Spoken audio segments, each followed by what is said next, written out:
नमस्कार friends, study today channel को आपको स्वागत करुच्ची। फ्रेंड्स आज 3 जनवरी 2024 आज डेट जब इंपोर्टाट करंट अफेयर्स क्वेश्चन हो अपकमिंग कॉम्पिटिटिव एग्जाम सब क्वेश्चन आप सहित वीडियो डिस्कशन करी समस्त डिटेल सहित से लास्ट जाए देखो वीडियो भल लगे लाइक करेंगे एंड फ्रेंड मान सहित शेयर करेंगे। ए सहित daily basis important educational video सहित latest government job updates video देखापी चाहूले आप मो चैनल को सब्सक्राइब करेंगे। जदि कौन वीडियो पीडीएफ किंबा इंस्टांट अपडेट पाइप चाहते तेज आम टेलीग्राम किंबा व्हाट्सएप चैनल आप जॉइन करेंगे। तार लिंक आपको वीडियो डिस्क्रिप्शन बॉक्स में मिल जाए। तेज चलतु डेनकर आरंभ करवा 3 जनवरी 2024 important question answer video. Question number 1, Which smart city in India is developing a green corridor system for timely organ donation and transplantation? भारतर निम्नलिखित मानक क्यों स्मार्ट सहर जी कि समय अंगदान और प्रत्यारोपण पर ग्रीन कॉरिडोर सिस्टम विकसित करुच्ची। ए क्वेश्चन करेक्ट आंसर होची छत्तीसगढ़ रायपुर। छत्तीसगढ़ रायपुर स्मार्ट सिटी जे कि अंगदान और प्रत्यारोपण पर ग्रीन कॉरिडोर विकसित करुच्ची। रायपुर स्मार्ट सिटी नेतृत्व में इनिशिएटिव उद्देश्य होची कौन करा जमी गोटे ग्रीन कॉरिडोर सिस्टम तैयारी करा जहाँद्वारा कौन सी व्यक्ति जदि इंस्टांटली कौन सी पार्ट बॉडी पार्ट निहाती दरकार पड़े डोनर अच्छा तेबे से क्षेत्र में जिते शीघ्र पार अंगदान कर लोक को मृत्युमुखर बचा जा पार जो सिस्टमटा से मैंने करने को चेष्टा करता जो दरकार पड़ता है। Next question, What is the name of the ambitious digitization initiative launched in Kerala to provide government services on a mobile platform? Mobile platform पर सरकारी सेवा प्रदान करने केरल में आरंभ कर महत्वाकांक्षी डिजिटालीकरण इनिशिएटिव नाम कौन अटे? तेज ये क्वेश्चन करेक्ट आंसर होची के स्मार्ट। केरल स्थानीय यूनिट 1 जनवरी 2024 ठारू के स्मार्ट डिजिटल हो जाइए। तेज केरल समस्त स्थानीय सरकारी सेवा को डिजिटल करने वाला इनिशिएटिव के स्मार्ट आरंभ कराई। के स्मार्ट माने मीनिंग होची Kerala solutions for management administrative reformation and transformation. तेज ये इनिशिएटिव जनवरी 1 2024 ठारू केरल मुख्यमंत्री पिनाराई विजयन द्वारा आरंभ कर केरल एमती सेवा आरंभ कर प्रथम भारतीय राज्य होगला।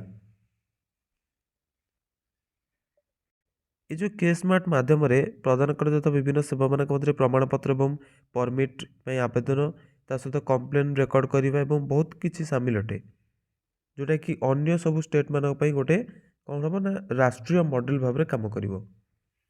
नेक्स्ट क्वेश्चन देखंतु, in January 2024 who has been appointed as the chairman of the 16th finance commission? जनवरी 2024 रे 16तम वित्त आयोगर अध्यक्ष रूप में क्या नियुक्त करागला? तो ये क्वेश्चन करेक्ट आंसर होची डॉक्टर अरविंद पानगारिया। केंद्र 16तम अर्थ आयोग बा वित्त आयोगर गठन करछंती जार अध्यक्ष रूप में डॉक्टर अरविंद पानगारिया को से नियुक्त करछंती। यह पूर्व डॉक्टर पानगारिया जे कि नीति आयोग उपाध्यक्ष रूप में कार्य करते एवं वर्तमान रे से कोलंबिया विश्वविद्यालय प्रोफेसर अच्छी। अध्यक्ष रूप में जहाँकर मुख्य रेस्पॉन्सिबिलिटी होची जेमती कि महत्वपूर्ण इश्यूज उपर सिफारिश करने सामिल हेबो जेमती कि संघ और राज्यर मध्य सुध आयर वितरण एवं राज्यर जो समेकित निधि को फंड रही बढ़ाई आवश्यक कार्यभार जहाँद्वारा पंचायत और नगरपालिका मध्य संसाधन पूर्ति हो पार। तेज जो अर्थ आयोग रही फाइनेंस कमिशन भारतीय संविधान अनुच्छेद 280 अंतर्गत स्थापित संवैधानिक संस्था अटे जी कि जहाँ को केंद्र और राज्य सरकार मध्य आर्थिक संसाधन पर वितरण पर उपदेश प्रदान कर अधिकार रही। Next question, who took over the command of Chetak corps on 1 जनवरी 2024? 1 जनवरी 2024 चेतक कॉर्पर कमांड किए संभाଳିले? एक क्वेश्चन करेक्ट आंसर होची lieutenant general Nagendra Singh.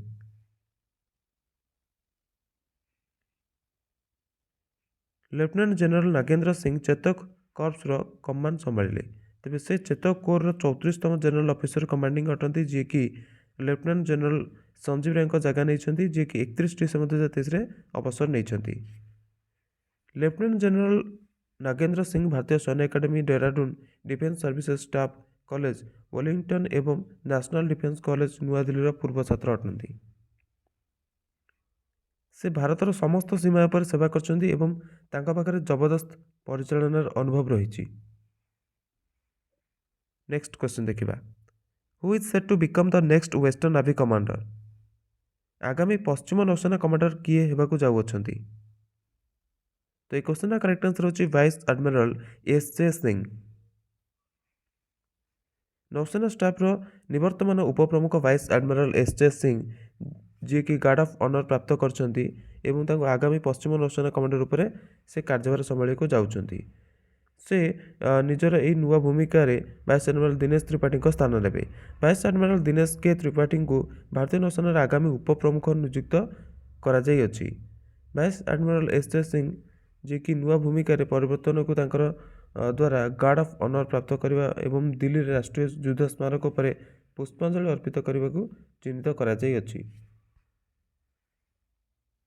Next question देखिबा, आपण मन पई क्वेश्चन होची वर्तमान भारतीय जो नाभी रही तार मुख्य किए अछंती एटा आपण पई क्वेश्चन आपण माने कमेंट बॉक्स रे कमेंट करके आंसर देबे।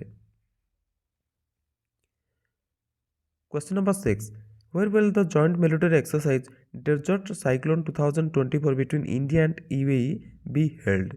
भारत एवं संयुक्त अरब अमीरात मध्य संयुक्त सेनावास डेजर्ट साइक्लोन 2024 केउठारे आयोजित करा जिवो? ए क्वेश्चन करेक्ट आंसर होची राजस्थान। भारत एवं संयुक्त अरब अमीरात मध्य संयुक्त सेनावास डेजर्ट साइक्लोन 2024 राजस्थान आयोजित करा जिवो।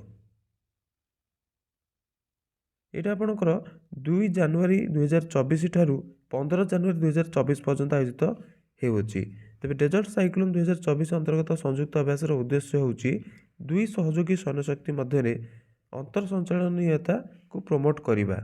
एही अभ्यास समय देश शहरी संचालन रे सर्वोत्तम प्रथा को शिखिबा एवं शेयरिंग करिया पर ध्यान केंद्रित करिवो। तेबे प्रथम भारत यूएई संयुक्त वायुसेना अभ्यास सेप्टेम्बर 2008 रे आबुधाबी ठारे ऑल धफ्रा वेस रे आयोजित करा जायतिला। एटा आपण मन रखिबे। तेबे भारत और संयुक्त अरब एमिरेट मध्य मजबूत दोस्ती बा फ्रेंडशिप रही जे कि हजार वर्षर सांस्कृतिक धार्मिक एवं आर्थिक संबंध पर आधारित अटे। नेक्स्ट क्वेश्चन देखिबा, who won the re-election in the democratic republic of Congo presidential race held on December 2023? 20 December 2023 आयोजित democratic republic of Congo DRC राष्ट्रपति पदर दौड़ में पुणी थे निर्वाचन किए जीतिले? एक क्वेश्चन करेक्ट आंसर होची फ्रेंड्स फेलिक्स सेसिकेडी। जमती कि देश निर्वाचन आयोग घोषणा कले कि राष्ट्रपति फेलिक्स सेसिकेडी 70% भोट माने अधिक भोट सहित भारी जीत हासिल करछन्ती। निर्वाचन रे चैलेंजेस सामना करिया पड़ता जमिति बड़ भाव में एवं तार्किक समस्यार कारण विपक्ष और नागरिक समाज समूह तरफ पुणी थे निर्वाचन करने डिमांड होता। तेरे व्यवसायी मोइस कुटुंबी 18% भोट सहित द्वितीय स्थान रहिले, जबकि मार्टिन फेलू 5% भोट सहित नोबेल शांति पुरस्कार विजेता डेनिस मुक्वेगे को 1% कम भोट मिला। सेमती विपक्ष निर्वाचन को कौन कर गोटे फार्स बोली माने कही एवं ये जो रिजल्ट आसी कही ठीक रिजल्ट नुहे। पुणी थे लोक मानक एकाठी होगा अपोजिशन तरफ कहुई। तेज विनर होती किए ना फेलिक्स सेसिकेडी। नेक्स्ट क्वेश्चन देखिबा, what was the primary reason for the decline in GST goods and services tax collection in December 2023? December 2023 रे सकल वस्तु एवं सेवा कर जीएसटी संग्रह रे गिरावट बा आपणकर डिक्लाइन हेबार प्राथमिक कारण कौन थिला? तो ऑप्शन देखंतु, आंसर होची आपणकर लोअर इंपोर्ट्स। इंपोर्ट कम होता। ठीक अच्छे। तो डिसेंबर 2023 सकल वस्तु और सेवा कर जीएसटी संग्रह रे जोटा कि डिक्लाइन देखा तार प्राथमिक कारण होची माने लोअर इंपोर्ट। तेबे लेखार उल्लेख करा कि ईयर ऑन ईयर बेसिस 10.3% वृद्धि सत्वे जीएसटी संग्रह वृद्धिर गति 3 मासर सब धीमा थिला। नवेम्बर रे जो उत्सव सीजन थिला से समय ବିବାଦ ନିପଟାର ସହିତ ସଂଗ୍ରହରେ ମଧ୍ୟ ବୃଦ୍ଧି, ରାଜସ୍ୱରେ ପ୍ରଥମ ବୃଦ୍ଧିରେ ଯୋଗଦାନ ମଧ୍ୟ ରହିଥିଲା। Next question, in the Commonwealth weightlifting championship Ajit N in which kg category won gold medal? Commonwealth weightlifting championship ରେ ଅଜିତ ଏନ୍ ଯିଏକି କେତେ କିଲୋଗ୍ରାମ ବର୍ଗରେ ତାଙ୍କର ସେ ଗୋଲ୍ଡ ମେଡାଲ ଜିତିଲେ ଏବଂ କେତେ କିଲୋଗ୍ରାମ ଭାର ଉଠେଇକି ଜିତିଲେ? ତ ଆନ୍ସର ହେଉଛି ଆପଣଙ୍କ 73 କେଜି କ୍ୟାଟେଗୋରୀରେ। କମନୱେଲ୍ଥ ୱେଟଲିଫ୍ଟିଂ ଚାମ୍ପିଅନସିପ୍ରେ ଅଜିତ ଏନ୍ 73 କିଲୋଗ୍ରାମ ବର୍ଗରେ ଟୋଟାଲ 308 କିଲୋଗ୍ରାମ ଓଜନ ଉଠେଇଲେ ଏବଂ 22 କିଲୋଗ୍ରାମର ଆରାମଦାୟକ ଯେଉଁଟାକି ବଢ଼ତ ହାସଲ କରିଥିଲେ। ତେବେ ଶୀର୍ଷ ମାନ୍ୟତାପ୍ରାପ୍ତ ଭାରତୀୟ ଭାରୋତ୍ତୋଳକ ଅଜିତ ଏନ୍ କମନୱେଲ୍ଥ ୱେଟଲିଫ୍ଟିଂ ଚାମ୍ପିଅନସିପ୍ରେ 73 କିଲୋଗ୍ରାମ ବର୍ଗରେ ସ୍ୱର୍ଣ୍ଣପଦକ ଜିତିଛନ୍ତି। ତେବେ ପ୍ରତିଯୋଗିତାର ସମୟରେ ନିଜର ଲାଷ୍ଟ ଫାଇନାଲ ଫେଜ୍ରେ ପ୍ରଦର୍ଶନ ନ କରିବା ସତ୍ତ୍ୱେ ଅଜିତ ଟୋଟାଲ 308 କିଲୋଗ୍ରାମ ଓଜନ ଉଠାଇବାରେ ସଫଳ ହୋଇଥିଲେ ଏବଂ ରୌପ୍ୟ ପଦକ ବିଜେତା ପରେ 22 କିଲୋଗ୍ରାମ ଆରାମଦାୟକ ବଢ଼ତ ହାସଲ କରିଥିଲେ। Question number 10. Who did Anahat defeated in the final to win the under-19 girls title at the Scottish Junior Open Squash? Scottish Junior Open Squash ରେ under-19 ଝିଅମାନଙ୍କ ଟାଇଟଲ ଜିତିବା ପାଇଁ ଅନାହତ ଫାଇନାଲରେ କାହାକୁ ହରାଇଲେ? ତ ଏ କ୍ୱେଶ୍ଚନର କରେକ୍ଟ ଆନ୍ସର ହେଉଛି ରବିନ୍ ମେକଲପାଇନ୍। ଅନାହତ ଫାଇନାଲରେ ରବିନ୍ ମେକଲପାଇନ୍କୁ ହରାଇକି ସ୍କଟିଶ ଜୁନିୟର ଓପନ ସ୍କ୍ୱାସରେ under-19 ଝିଅମାନଙ୍କ ଯେଉଁ ଟାଇଟଲ ଥିଲା ସେଥିରେ ଜିତ ହାସଲ କରିଛନ୍ତି। ଅନାହତ ସିଂ ପ୍ରଭାବଶାଳୀ ପ୍ରଦର୍ଶନ କରିବା ସହିତ ଏଡିନବର୍ଗରେ ଆୟୋଜିତ 2023ର ସ୍କଟିଶ ଜୁନିୟର ଓପନ ସ୍କ୍ୱାସରେ ଝିଅମାନଙ୍କର under-19 ଟାଇଟଲ ଜିତିଛନ୍ତି। ଅନାହତ ଫାଇନାଲରେ ଘରୋଇ ପସନ୍ଦିତ ରବିନ୍ ମେକଲପାଇନ୍ଙ୍କୁ ଉପରେ 11-6, 11-1, 11-5ରେ ଜିତ ହାସଲ କରିଛନ୍ତି। ସେହିପରି ଭାରତର ସୁଭାଷ ଚୌଧୁରୀ ଝିଅମାନଙ୍କର under-15 ଫାଇନାଲରେ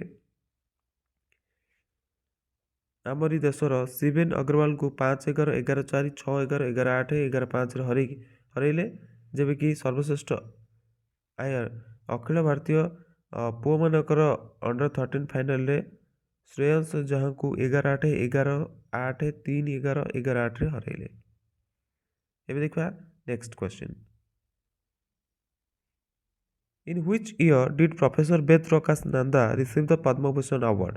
Professor Ved Prakash Nanda କେଉଁ ବର୍ଷ ପଦ୍ମଭୂଷଣ ପୁରସ୍କାର ପାଇଥିଲେ? ତ এই କ୍ୱେଶ୍ଚନର କରେକ୍ଟ ଆନ୍ସର ହେଉଛି 2018। ତ ବର୍ତ୍ତମାନ ସେ ନ୍ୟୁଜ୍ରେ କ'ଣ ପାଇଁ ଅଛନ୍ତି?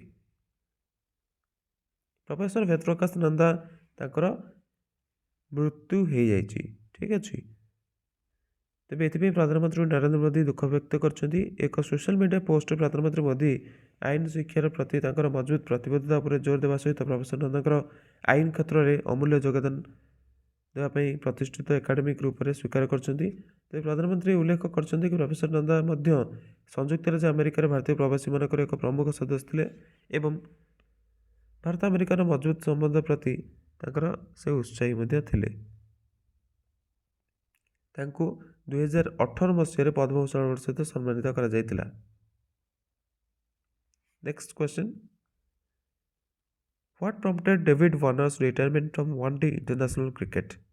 ଡେଭିଡ୍ ୱାର୍ଣ୍ଣରଙ୍କୁ ଏକ ଦିବସୀୟ ଯେଉଁ ଖେଳ ରହିଛି କ୍ରିକେଟର ସେଥିରୁ ତାଙ୍କର ରିଟାୟାରମେଣ୍ଟ ନେବା ପାଇଁ କ'ଣ ତାଙ୍କୁ ପ୍ରେରିତ କରିଥିଲା?